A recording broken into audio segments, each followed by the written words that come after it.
نحمده ونستعينه ونستغفره ونتوب إليه ونعوذ بالله من شرور أنفسنا ومن سيئات أعمالنا من يهد الله فلا مضل له ومن يضلل فلا هادي له أشهد أن لا إله إلا الله وحده لا شريك له وأشهد أن محمدا عبده ورسوله أرسله بالهدى ودين الحق يظهره على الدين كله ولو كره الكافرون رب اشرح لي صدري ويسر لي أمري واحلل عقدة من لساني يفقهوا قولي رضيت بالله ربا وبالإسلام دينا وبمحمد نبيا ورسولا رب يسر ولا تعسر رب تمم بالخير ولا حول ولا قوة إلا بالله اللهم إنا نسألك علما نافعا وقلبا خاشعا ويقينا صادقا ورزقا واسعا ولسانا ذاكرا وعملا صالحا متقبلا وشفاء من كل داء برحمتك يا ارحم الراحمين اللهم فقهنا في الدين وعلمنا التأويل برحمتك يا ارحم الراحمين. Muslimin muslimat, tuan-tuan dan puan-puan rahmati Allah Subhanahu wa taala, mari sama-sama kita merafakkan kesyukuran kehadrat Allah Subhanahu wa taala dengan limpah dan kurnianya sekali lagi kita dapat bertemu pada malam ini. Mudah-mudahan Allah Subhanahu wa taala menjadikan apa yang kita lakukan ini merupakan suatu amal ibadah kepada Allah Subhanahu wa taala. Jadi tuan-tuan dan puan-puan rahmati Allah, jadi sebelum saya nak masuk kepada hukum-hukum yang terkandung dalam bab ke-22 mengangkat orang kafir menjadi pemimpin ni, saya nak jawab soalan yang saudara Nizam tanya hari tu. Nak jawab minggu lepas tapi saudara Nizam tak ada kan. Jadi kita kena jawab malam ni lah, bagi orang yang bertanya tu ada. Okey, saudara Nizam tanya bagaimana orang duk jual duit kan, duit yang lama-lama tu dengan harga yang tinggi lah, adakah ia menjadi riba ataupun tidak? Okey, sekiranya duit yang diniagakan itu nilainya masih lagi digunakan, contohnya tak kisahlah duit yang masih lagi digunakan untuk kita berjual beli, maka kalau dia menjual dengan harga yang tidak sama, maka ia adalah riba. Duit yang kita masih lagi diguna pakai. Tetapi sekiranya duit itu tidak lagi diguna pakai, duit zaman daun pisang, pokok pisang kan, duit zaman pokok pisang kan, dia jual pada hari ini dengan harga yang dia tak RM1 pokok pisang tu dengan harga RM1,000, maka ia tidak menjadi riba. Dia menjadi jual beli biasa. Maksudnya terpulang pada kita nak beli ataupun tidak, sebab dia tidak lagi ada nilai untuk kita menggunakan di dalam jual beli di dalam negara kita pada waktu semasa. Itu dia punya hukum dia. Kalau duit itu masih lagi bernilai, maka dia mestilah tukar dengan harga yang sama, RM50, RM100, RM100, sebab nilainya masih lagi diguna pada waktu semasa. Kalau dijual dengan harga yang lain, maka dia dah riba. Tapi duit yang tidak ada nilai lagi, tidak lagi digunakan dalam sebuah negara itu pada waktu semasa, maka dia ada value dia sendiri. Maka dia pada tingkat itu dia boleh menjual dengan harga yang tinggi, tak ada masalah, kerana ia telah menjadi jual beli biasa, terpulang pada kita nak beli ataupun tidak. Sama juga dalam orang duk viral makan siakap kan, siakap viral lah di Langkawi kan. Dia dalam jual beli ni, tuan-tuan dan puan-puan rahmati Allah, kalau dia ada taradin, dan jual beli ni dia kena ada taradin, maksudnya ada sikap redha meredai dia antara satu sama lain, dengan penjual dengan pembeli tu sama-sama suka, sama-sama redha, maka tak ada masalah. Tapi kalau dia tidak mengetahui, dia tak beritahu, dia kata dia tak beritahu, kawan tu kata okey dia nak ikan sekian-sekian, okey dia pun tangkap, masak dan sebagainya, elok nak bayar je dekat kaunter, tengok tu RM1,600 nak bayar. Itu makna penjual tadi dia telah menzalimi dan dia berdosa, kerana dia tidak memberitahu akan harga yang sebenar kepada pembeli tadi, dan tidak ada taradin bainal bai' wal mushtari, di antara orang yang menjual dengan orang yang membeli, tak ada.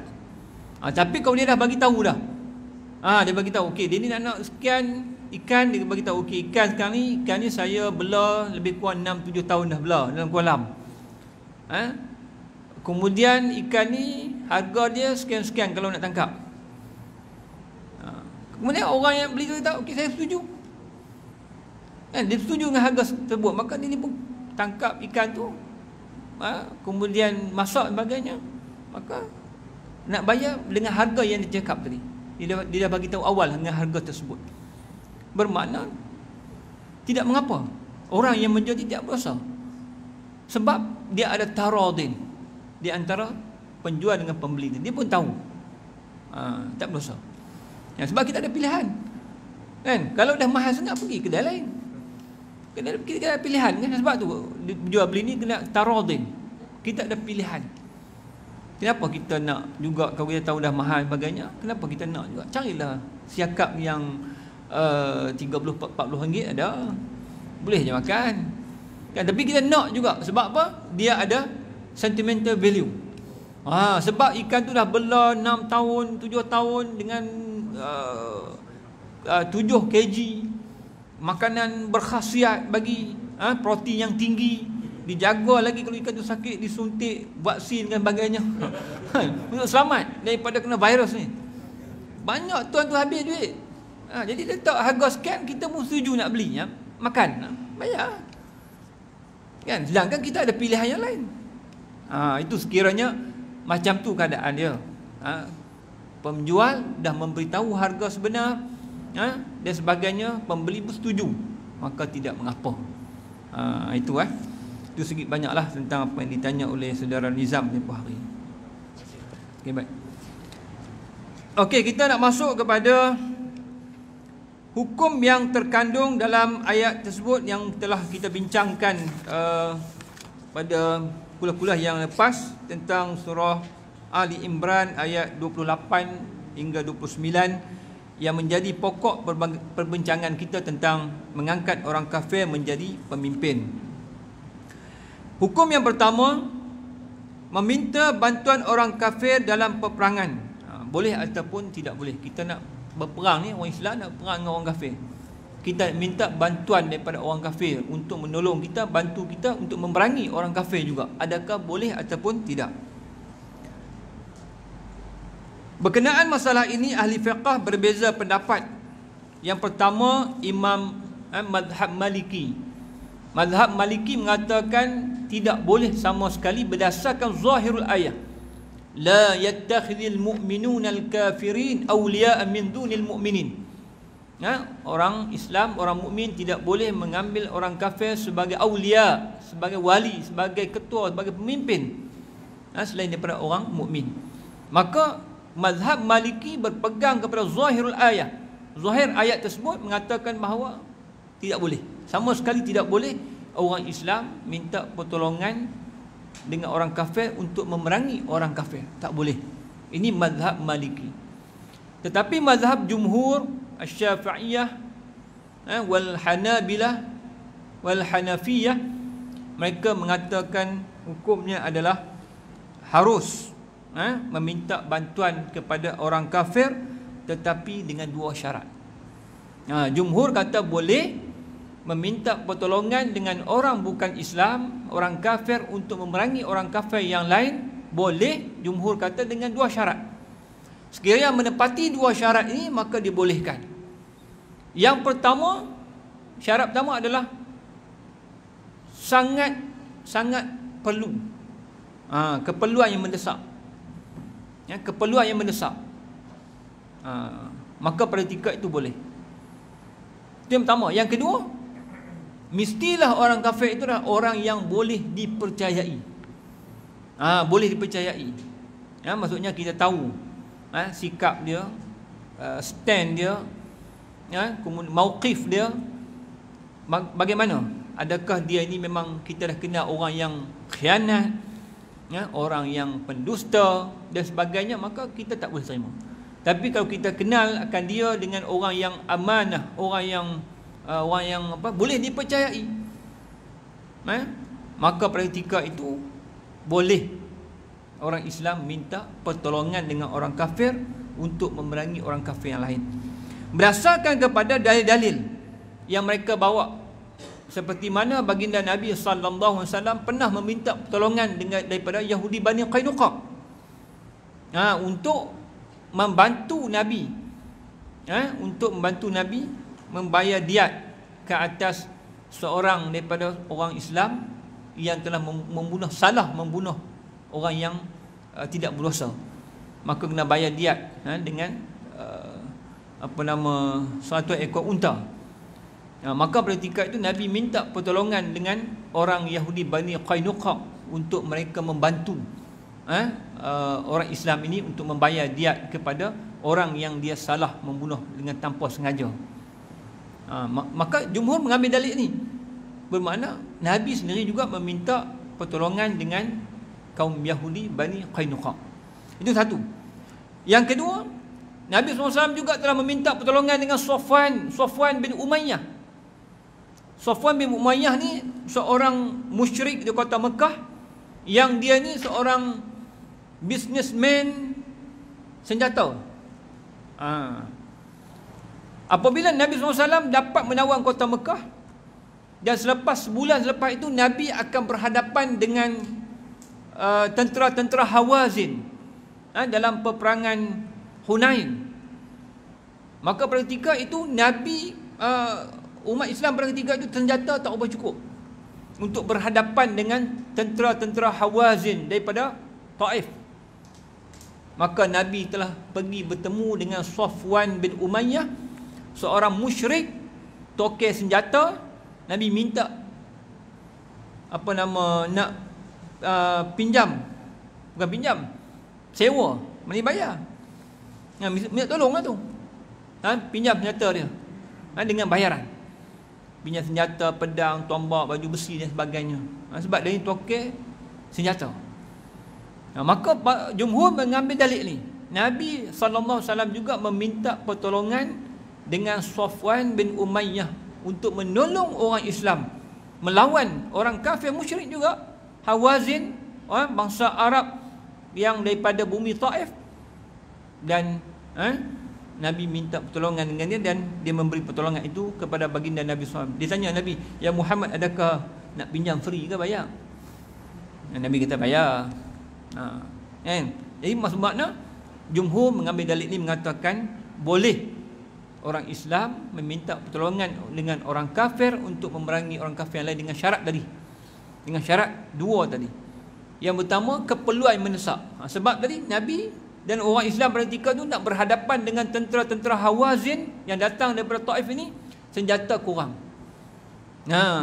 Tenaga banyak.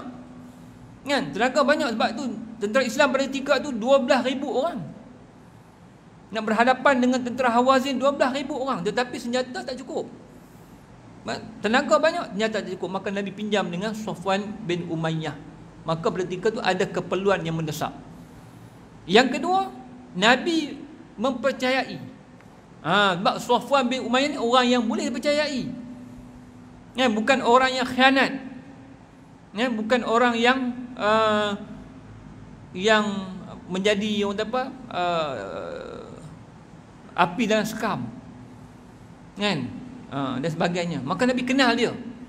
Maka sebab itu Nabi minta pertolongan dengan dia, dan dia bagi pertolongan itu kepada baginda Nabi sallallahu alaihi wasallam. Kemudian jumhur menolak dalil yang dibawa oleh mazhab Maliki dengan mengatakan bahawa dalil-dalil yang dibawa oleh mazhab Maliki itu sebenarnya telah dimansuhkan dengan apa yang dilakukan oleh baginda Nabi SAW. Bermakna mereka berpegang secara zahirul ayah yang kita bacakan tadi itu.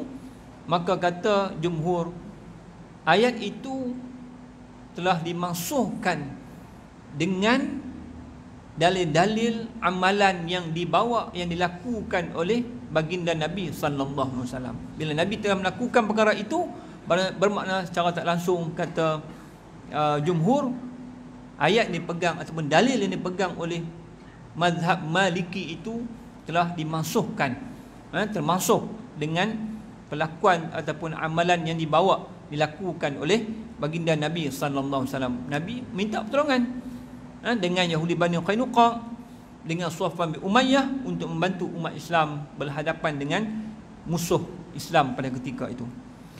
Dan ada sebahagian juga yang mengatakan bahawa apa yang dituturkan oleh Malikiyah itu, mazhab Maliki ini, diertikan kerana waktu itu tidak diperlukan. Ini ada juga mengatakan bahawa kenapa mazhab Maliki mengatakan tidak boleh, bermakna andaian ataupun tafsirannya situ adalah kerana tidak ada keperluan. Tak boleh tu sebab tidak ada keperluan. Dah kita dah ada cukup dah kelengkapan, kekuatan dan sebagainya, tak perlu lagi minta. Yang Nabi minta tadi sebab tidak keperluan yang mendesak, kerana kita ada kekurangan, maka Nabi minta pertolongan itu.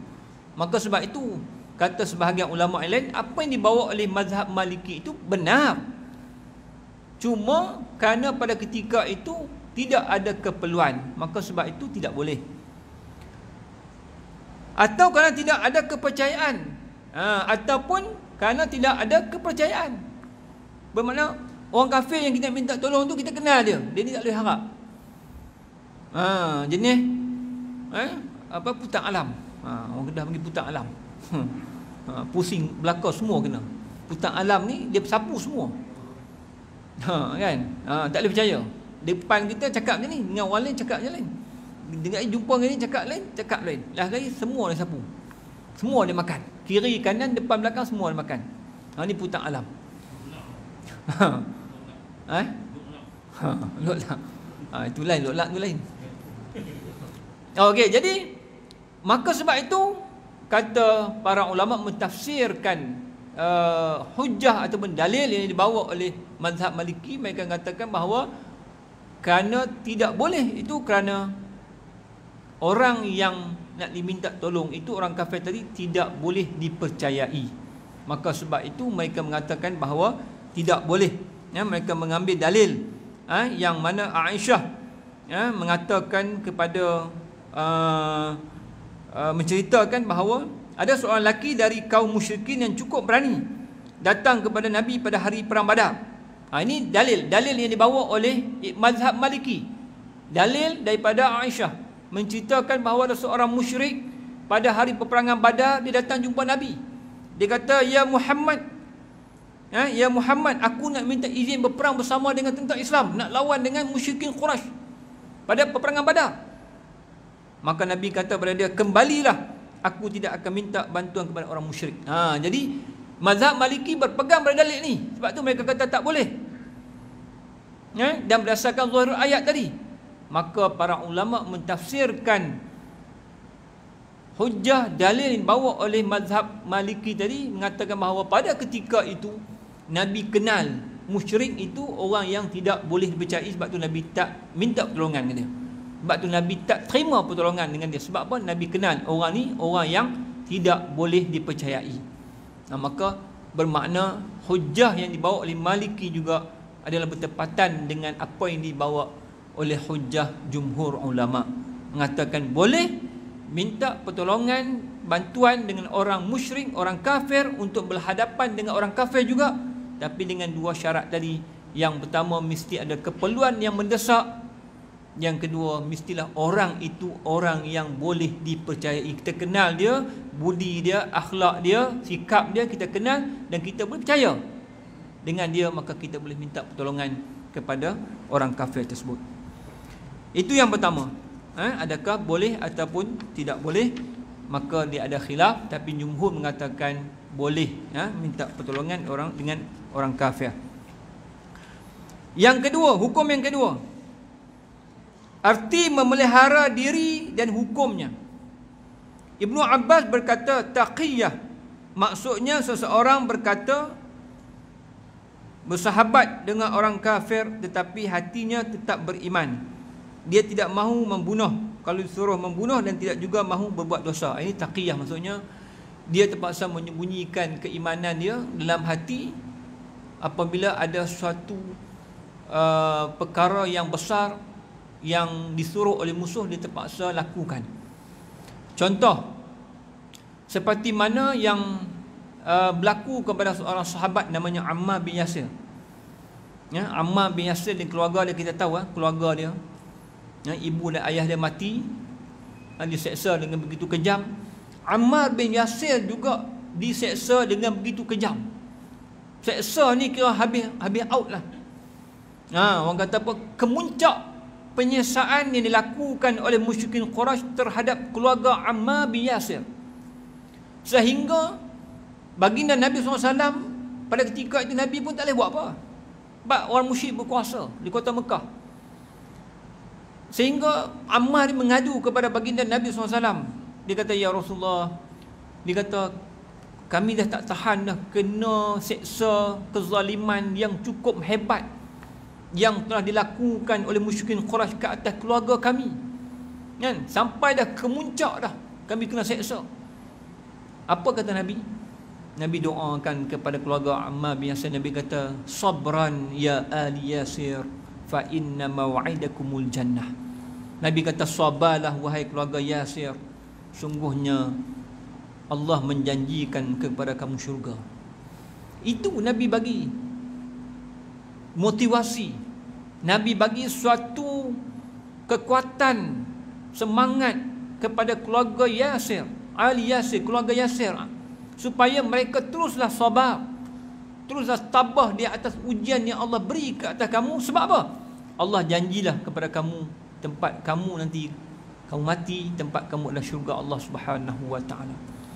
Dan akhirnya Ammar bin Yasir ni, dia kena seksa dengan begitu hebat sehingga dia pun macam-macam lah, dengan letakkan besi panas, letakkan di atas pasir yang panas dan sebagainya, letak batu besar lagi ke atas badan dia, macam-macam, sehingga mereka rejam dia dalam air, rejam dia dalam air sampai dia seakan-akan nak hilang ingatan. Pada ketika itu, bermakna bila dia dah kena rejam teruk ni, air masuk dan sebagainya, dia dah macam nak hilang ingatan ni. Pada ketika itu mereka kata kepada dia, wahai Ammar, engkau kena puji akan Tuhan-Tuhan kami. Ikut. Dia pun cakaplah tentang ayat-ayat ataupun kata-kata yang memuji kepada Tuhan berhala mereka. Dan Ammar ikut kata-kata itu. Dalam keadaan dia sedar tak sedar ni, dia ikut kata-kata apa yang diajar oleh musyrikin Quraisy tadi. Suruh dia puji akan Tuhan berhala mereka. Maka Ammar ikut kata-kata itu. Kemudian selepas itu dia sedar dan dia rasa bersalah sangat, sebab dia telah mengagung ataupun memuji-muji akan Tuhan berhala orang kafir tadi. Dia rasa sangat bersalah. Dia takut keimanan dia rosak. Maka dia jumpa baginda Nabi sallallahu alaihi wasallam, cerita keadaan dia. Cerita keadaan dia bagaimana. Maka pada ketika itu Nabi tanya dia, wahai Ammar, bagaimana keimanan kamu? Hati kamu macam mana? Waktu kamu lafazkan ikut kata-kata yang diajar oleh musyrikin Quraisy itu, hati kamu macam mana? Dia kata, hati aku tetap dalam keadaan iman. Maka Nabi kata, tak ada masalah. Sebab Nabi baca ayat Quran ke atas dia. Nabi kata, illa man ukriha wa qalbuhu mutmainnum bil iman. Ni baca ayat Quran ni kepada dia, kepada Ammar bin Yasir. Nabi kata apa? Illa man ukriha, kecuali orang yang dipaksa. Orang yang dipaksa untuk bercakap ataupun melakukan apa-apa yang pada hakikatnya tak boleh, dipaksa. Illa man ukriha, kecuali orang yang dipaksa, wa qalbuhu mutmainnum bil iman, sedangkan hatinya itu tetap berada dalam keadaan iman, tak ada masalah. Nabi bagi tahu pada Ammar. Kemudian Nabi kata apa lagi pada Ammar? Nabi kata, wahai Ammar, kalau mereka suruh lagi kau buat macam tu pun, so kata macam tu ikut, tak apa, buatlah. Janji hati kamu tetap berada dalam keadaan iman. Sebab apa? Sebab untuk menyelamatkan diri. Menyelamatkan diri daripada dibunuh dan sebagainya. Maka sebab itu para ulama membahagikan kepada dua keadaan. Sebab itu ada dua keadaan yang mana seorang sahabat ni namanya Khubab bin Adi. Khubab bin Adi ni dia tidak mahu mengakui kekufuran meskipun dipaksa sehingga dia dibunuh. Kan? Ada seorang sahabat nama Khubab bin Adi ni, apabila orang musyrik suruh dia, paksa dia untuk mengakui akan kebenaran Tuhan berhala mereka, dia tak mahu dan akhirnya dia dibunuh.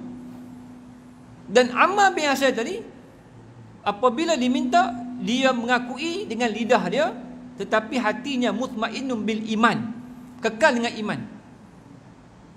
Macam mana?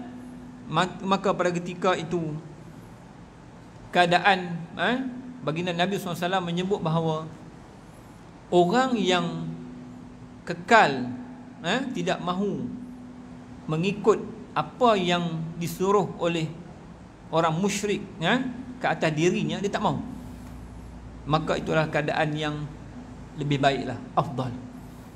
Tak apalah, dia sanggup untuk mati dalam keadaan mempertahankan akidahnya secara zahir dan batiniyahnya, maka itu adalah jalan yang terbaik. Dan adapun Ammar bin Yasir dibolehkan sebab dia ada rukhsah.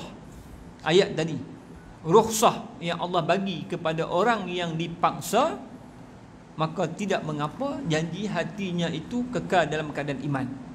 Bermakna boleh dua-dua, tapi yang terbaiknya adalah orang yang mempertahankan akidah dia daripada segi zahiriyah dia dan juga batiniyahnya. Dia tak ikut dan akhirnya dia meninggal dalam keadaan mempertahankan akidah. Itu adalah yang terbaik, kata baginda Nabi sallallahu alaihi wasallam. Kemudian ada satu lagi kisah tentang Musailamatul Kazzab. Dia tangkap dua orang sahabat ni. Dia tangkap dua orang sahabat. Musailamatul Kazzab, kita tahu dia adalah orang yang mengaku dia Nabi. Nabi waktu tu masih ada, kan? Kemudian dia mengaku bahawa dia juga adalah Nabi. Kemudian pada ketika itu ditangkap dua orang sahabat baginda Nabi SAW. Dia tanya, ditangkap dua orang sahabat ni, tanya, apakah kamu mengakui bahawa Muhammad itu utusan Allah? Dia tanya sahabat ni, adakah kamu mengakui bahawa Muhammad itu utusan Allah? Dia kata, ya, benar. Kemudian dia bertanya lagi, apakah kamu mahu bersaksi bahawa aku adalah utusan Allah? Dia nak suruh orang ni, sahabat tadi, mengakui dia juga adalah utusan Allah. Selepas kewafatan baginda Nabi SAW itu, dia juga nak minta supaya orang mengakui dia juga adalah Rasulullah, Musailamatul Kazzab ni. Maka kata sahabat ni, ya. Maka Musailamatul Kazzab pun membiarkannya pergi. Sebab keadaannya antara hidup dan mati. Maka ketika itu sahabat seorang ni dia kata, ya, dia mengakui bahawa Musailamatul Kazzab itu utusan Allah, tapi pada lidahnya sahaja, tapi hatinya tidak. Maka Musailamatul Kazzab lepas dia pergi balik. Maka dia tanya seorang lagi sahabat, dia tanya, apakah kamu percaya bahawa Muhammad itu utusan Allah? Dia kata, ya, benar. Lalu dia bertanya lagi, apakah kamu percaya bahawa aku juga adalah utusan Allah? Maka sahabat dia menjawab, sesungguhnya aku bisu. Dia tak menjawab. Dia sebut 3 kali, sungguhnya aku bisu, sungguhnya aku bisu, sungguhnya aku bisu. Aku tak mau cakap. Maksudnya dia tak mau cakap. Maka ketika itu Musailamatul Kazzab penggal kepala dia. Penggal kepala dia. Kemudian berita ini sampai kepada baginda Nabi sallallahu alaihi wasallam. Sampai. Sebab Musailamatul Kazzab ni dia mengakui dia Nabi sebelum Nabi wafat ni. Kan? Kemudian sampai berita kepada baginda Nabi SAW. Nabi kata apa? amma hadzal maqtul famada ala sidqihi wa yaqinihi wa akhadha bi fadilatin fahani'an lahu wa amma al-akhar faqabila rukhsatullah fala taba'ata alaihi.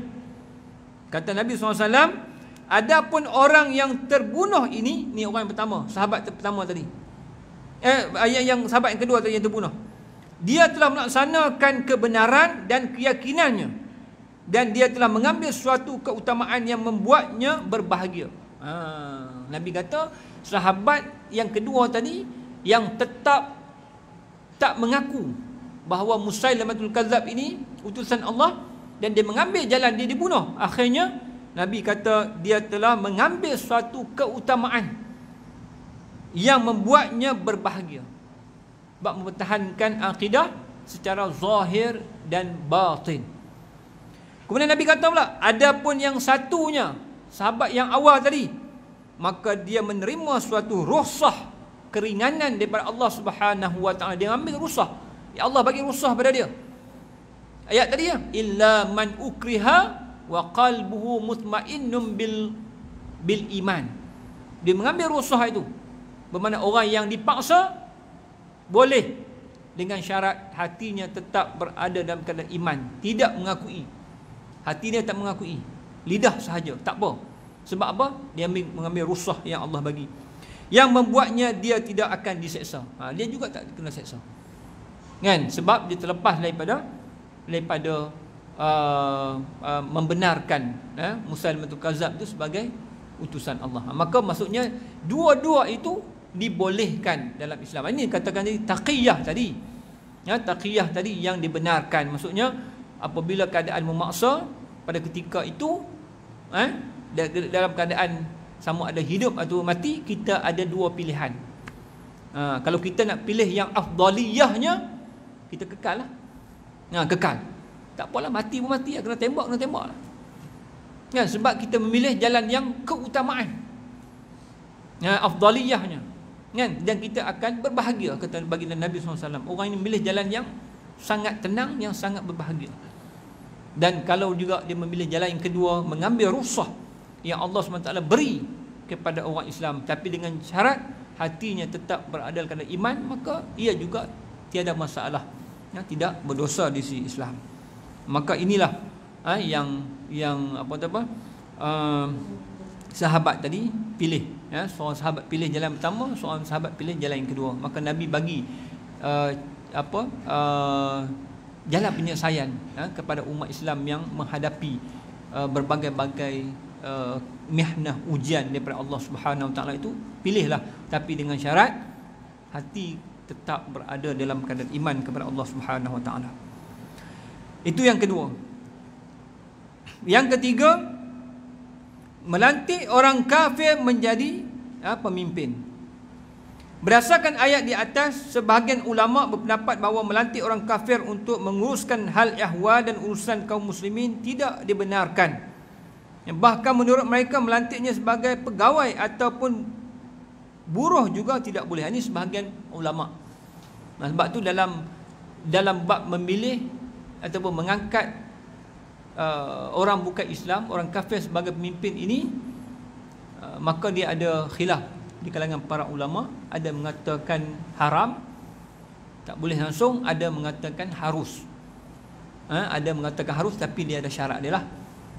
Jadi sebahagian ulama yang mengatakan pendapat dengan zahirul ayah tadi, mengatakan bahawa memang tak boleh, apatah lagi yang berkaitan dengan hal ihwal dan urusan kaum muslimin, bermakna yang berkaitan secara langsung dengan orang Islam.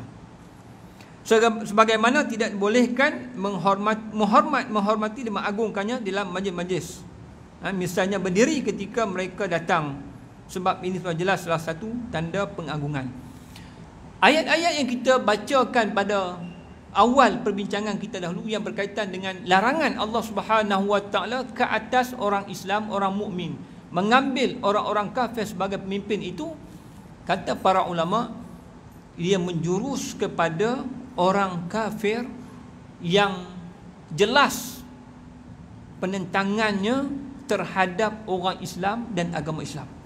Maksudnya dia menzahirkan secara jelas tindakan dia, kata-kata dia, jelas dia ini mengancam ataupun orang kata apa, menghina akan agama Islam dan juga orang Islam. Jelas.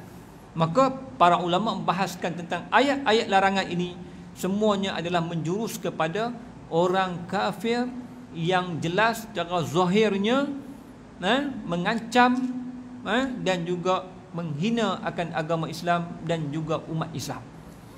Maka sebab itu mereka, sebahagian ulama yang mengatakan haram secara total tadi, secara total haram, tak boleh langsung mengambil orang bukan Islam, orang kafir sebagai pemimpin orang Islam berdasarkan kepada ayat Allah Subhanahu wa taala, ya ayyuhalladzina amanu innamal musyrikuna najasun.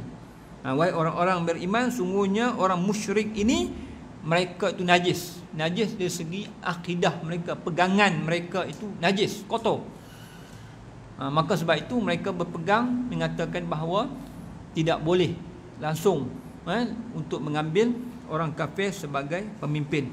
Dan mereka juga berpegang kepada Ibnu Abbas berkata, Umar Ibn Khattab pernah melarang Abu Musa al-Asy'ari mengangkat seorang juru tulis zimmi dan menyuruhnya supaya dipecat. Mereka juga berpegang kepada dalil ni. Sayyidina Umar pernah suruh seorang sahabat Abu Musa al-Asy'ari ni, apabila dia angkat seorang musyrik sebagai juru tulis, maka dia kata tak boleh, dan pecat dia. Kan? Menurut Al-Jassas, ayat ini dan yang semakna dengannya menunjukkan bahawa seorang kafir tidak boleh dilantik untuk mengurus urusan kaum muslimin.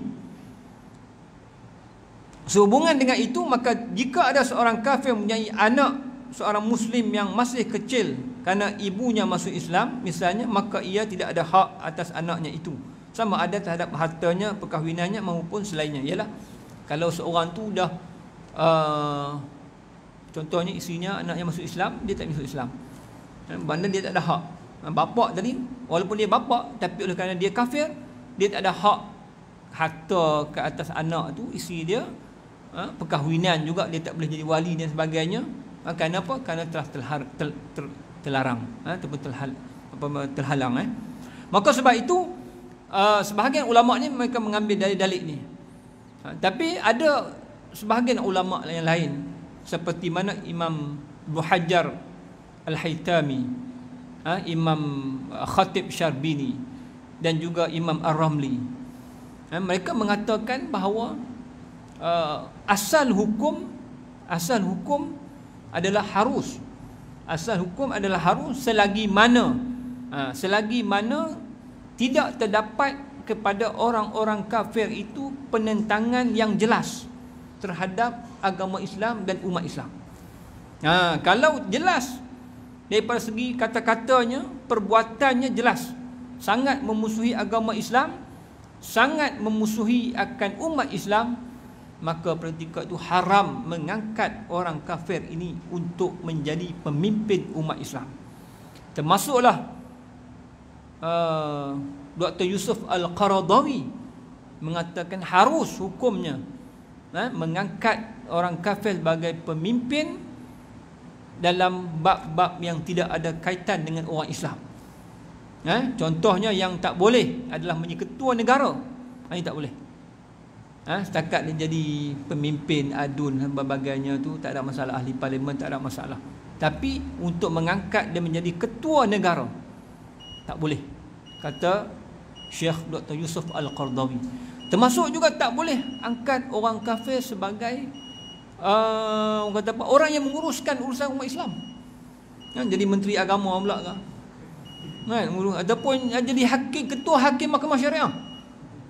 Ni berkaitan dengan umat Islam, tentang hukum hakam Islam kan. Tiba-tiba angkat hakim, ketua hakim mahkamah syariah orang kafir, tak boleh. Peguam negara sebab dia selalu umum kan. Ni yang berkaitan terus dengan menjurus kepada orang Islam. Kemudian ketua parlimen tentera, ketua parlimen tentera tak boleh. Sebab apa? Dia ni kuasa kerajaan ni dia terletak pada kekuatan ketenteraan itu.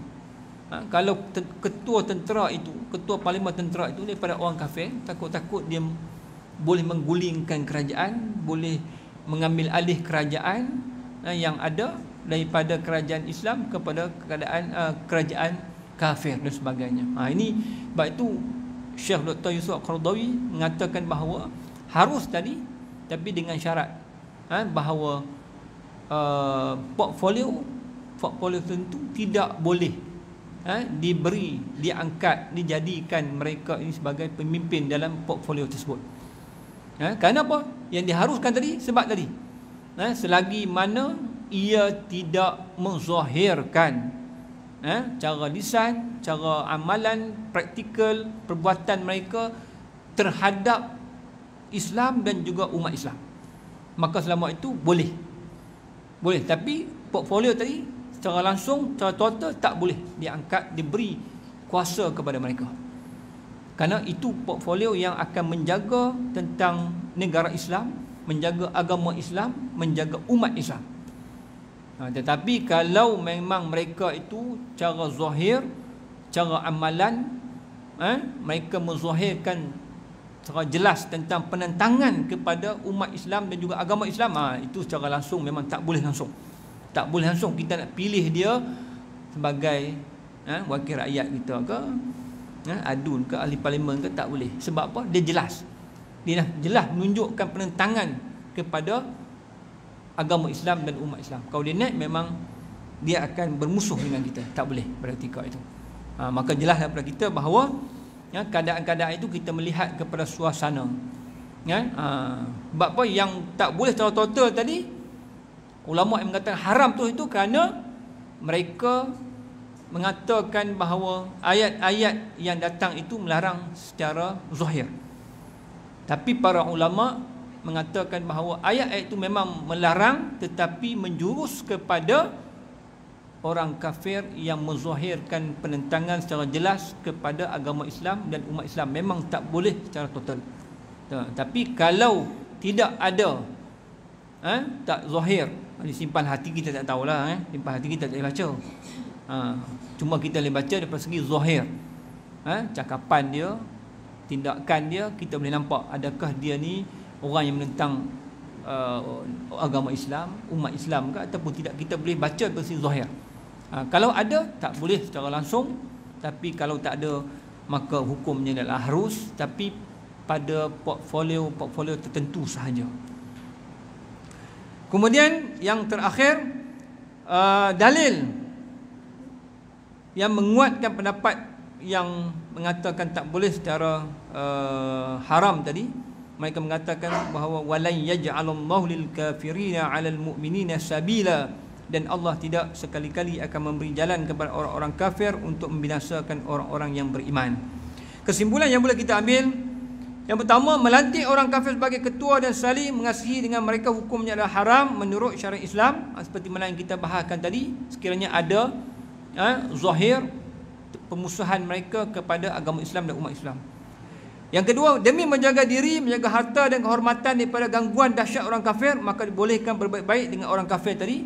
Ini namanya taqiyah tadi, kerana kita ada keperluan untuk menyelamatkan diri kita dan sebagainya, maka ketika itu dibolehkan kita menzahirkan dengan lisan kita, tapi hati kita tetap berada dalam keadaan iman, tak ada masalah. Kerana terpaksa seorang muslim diperkenankan menyebut perkataan kufur dengan syarat hatinya harus tetap beriman, seperti mana yang dilakukan oleh Ammar bin Yasir tadi. Keempat, tidak ada hubungan antara orang mukmin dengan kafir dalam hal kekuasaan, bantuan dan warisan. Itu kerana iman lawannya adalah kufur.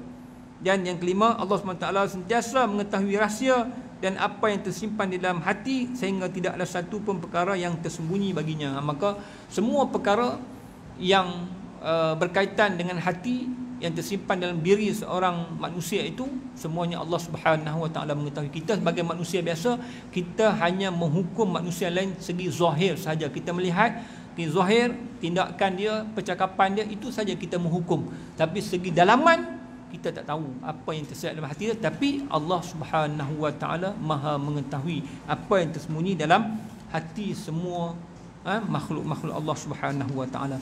Jadi tuan-tuan dan puan-puan rahmati Allah sekalian, itu sahaja yang boleh kita bincangkan tentang menjadi ataupun mengangkat orang kafir sebagai pemimpin. Kita telah bahaskan boleh ke tak boleh sebagainya. Dia ada perbahasan di kalangan para ulama. Mudah-mudahan kita mendapat ilmu yang bermanfaat dan dibuka pintu hati, difahamkan akan hukum hakam agama Islam, supaya kita sentiasa berada di atas landasan ataupun ilmu yang benar. Mudah-mudahan apa yang kita lakukan itu akan diterima, pakai ataupun dipandang oleh Allah Subhanahu Wa Taala sebagai amalan sisi Allah Subhanahu Wa Taala. Dan insya-Allah kita akan berhenti pada bab ke-23, iaitu kewajipan melaksanakan haji. InsyaAllah kita akan bincanglah pada masa akan datang. Mudah-mudahan kita dipanjangkan umur oleh Allah Subhanahu Wa Taala dan diberi kesihatan yang berpanjangan dan menjauhkan kita semua daripada penyakit-penyakit yang berbahaya,